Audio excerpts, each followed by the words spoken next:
أحمد مذوبة إنك اللي هذا مختار روبو أيقو كفانايو أمريكا جاهد كنا أهد إنسانا ليه يجري أي شعب كنا هل كان لجوبا بي دت كاسو مسؤولين ودنك وحك سعنا يا ملا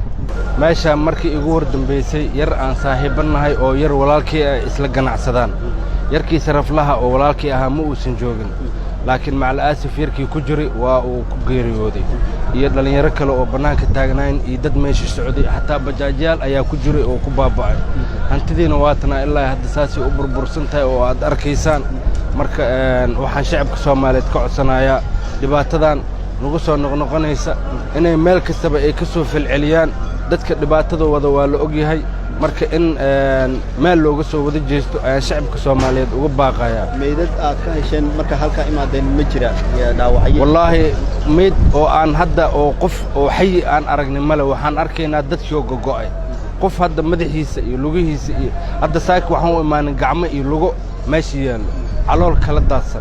مرك دتك لما كلا قرنا وجيدو دي dadna shalay la qaaday dadna saakan ugu imaanay gacmo iyo lagu umbaan helayna iyo hilib oo hadda bacooyin iyo jawaano aan ku aruurinay waa kaasa hay'adaha bulshada Soomaaliyeed maxay tahay maadaama dhacdooyinkan iska soo daba noqdeen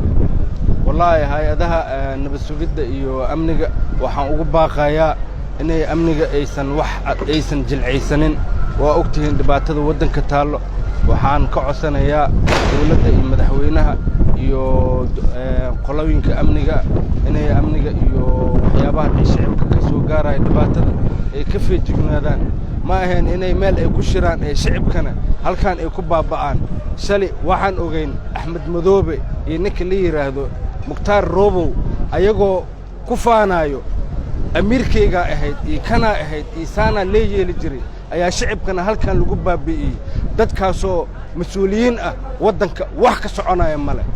waxaan leeyahay madaxweyne mar iyo laba iyo kun jeer ayaan ku leeyahay madaxweyne dadka hoosh aad kula wado ayaa waxyaabahan dhibaatada u sabab ayagaana waxaan noo dhaliyay ayagaana maanta mas'uuliyiin aad u saaratay waxaan leenahay dadka aad u dhiibatay oo hadda madaxtooyada kugula jiro dadkaas waa inaad aragti gaar u yeelataa arintaana la baara oo aan laga harin haddii arintan aan laga haro waxa waay dhibkan waa sii soconaya arintan waa in la baara waa mar iyo laba ayaan leeyahay hay'adaha amniga ayaana ku shaqale arintan waa inay baaraan mar kastaba dhibaato uma soo taagnaan karno shacabkoo dhibaatadaas ay ku dhacayso